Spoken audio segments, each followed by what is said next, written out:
So today we're in quite a special car. If you've been paying attention to new car news lately, you've probably heard a lot about this car. This is the RS E-tron GT. And now that name can be kind of a mouthful and kind of confusing, but it's not the E-tron GT RS. It's not the E-tron RS GT. It is much like RS3, RS5, etc. It is the RS E-tron GT, because there is also a more normal version of this car, the E-tron GT. So what do you get in your RS E-tron GT? Well, you get carbon ceramic brakes, power is up to 630 some odd horsepower, and you get uncomfortable levels of acceleration.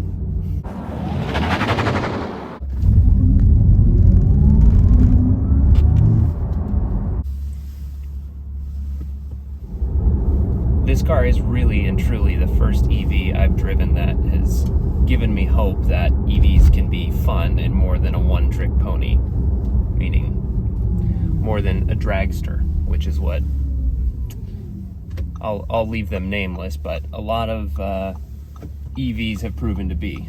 They're really good at going fast in a straight line, and that's where it ends.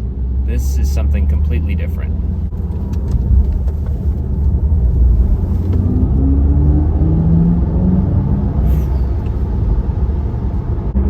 Audi actually had sound engineers work to engineer a sound for this car because inherently it makes almost no noise. They had a team of acoustic experts come up with the noise that you're hopefully hearing. It's unique, it changes with speed, and it's nice to have because when you don't have gear change or RPMs, your ears need something to register how fast you're going. Because the way this thing is insulated and the fact it's not going through gears the whole time, I could see how you could enter a corner far too quickly. Now, as we join the highway here with normal traffic, it really becomes apparent how fast this car is, because if you so much as look at the throttle pedal, you are instantly so out of sync with every other car on the road. It's pretty mind-boggling.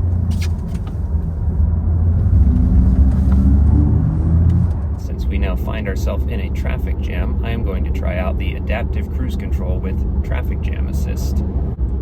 So as it sits right now, the cruise control is on. It's actually set to 60 miles an hour, but we're now doing 34, and I am not touching the accelerator or the brake.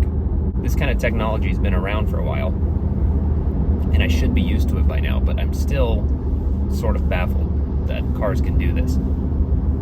And this one does it seamlessly. It really isn't on, off so much as it is smooth and progressive. And it'll come all the way to a stop if it needs to and crawl along with all the other traffic. And here we go. Someone just cut me off.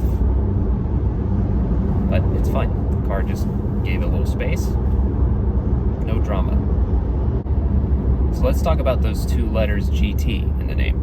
RS E-tron GT. Grand Touring. So what are the characteristics of a Grand Touring car? We have a long hood, check. We have room for 4 adults, check.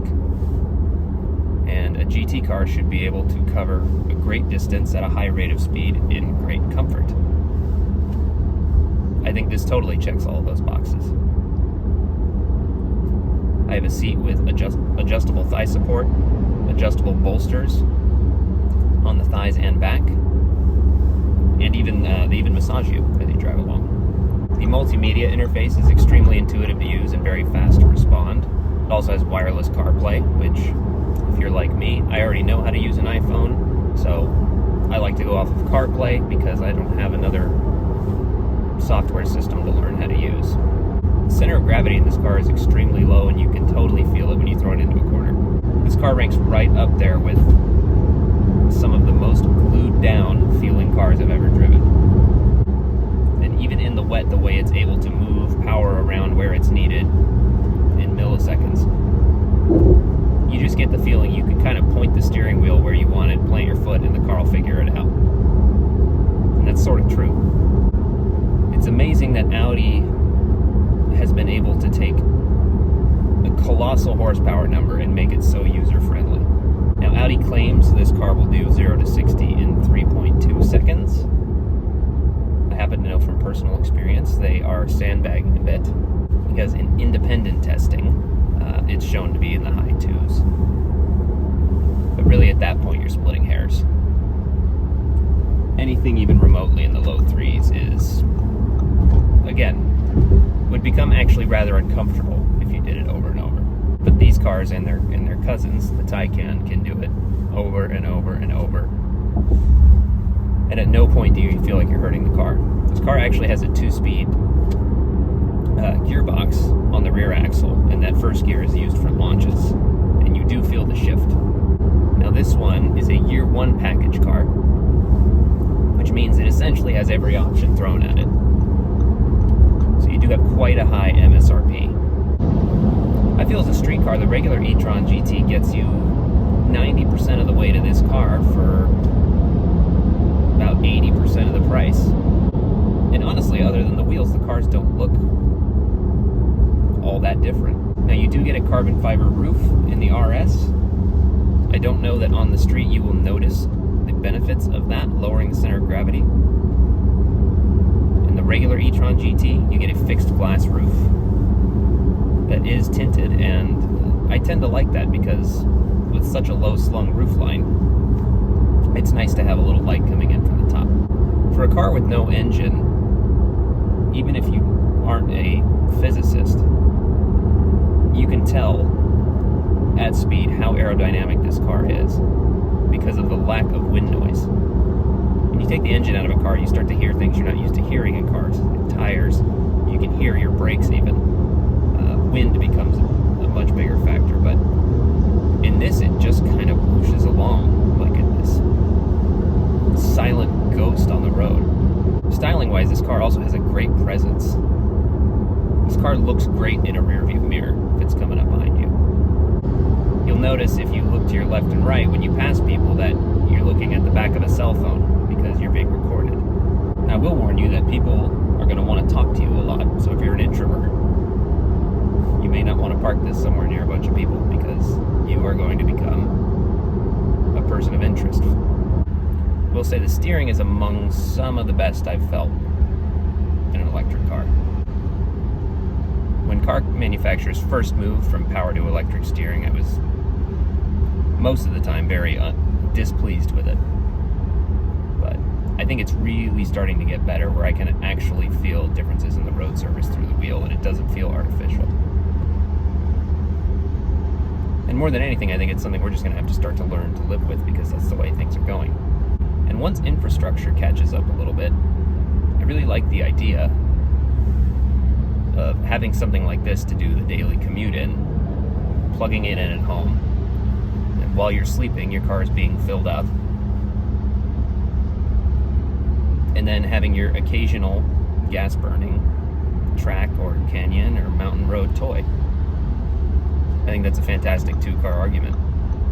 Now, for a car with such an extreme and exotic shape, you would look at the outside of this car and think the visibility must be terrible, but it really isn't.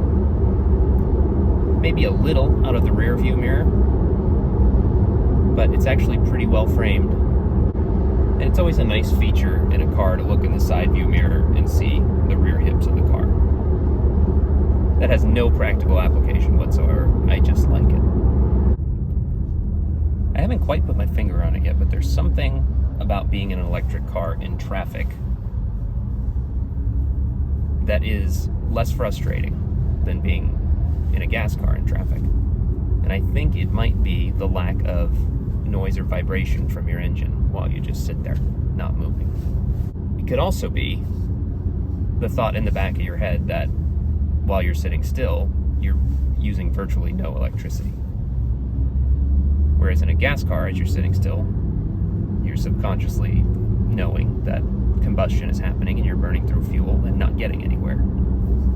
0 miles to the gallon. Now the range on this car is in the mid-200s. People, especially in this country when it comes to EVs, seem to sort of obsess over the total range, and I don't really see that argument. So yes, the Tesla has more range than this car, but this car charges quicker. And whenever people say, oh, it can only do 260 miles, I always want to go, where are you going on a day-to-day basis, really? If the car's charging overnight every night at your house, a range like this is more than adequate. Well, guys, I know that was a quick take.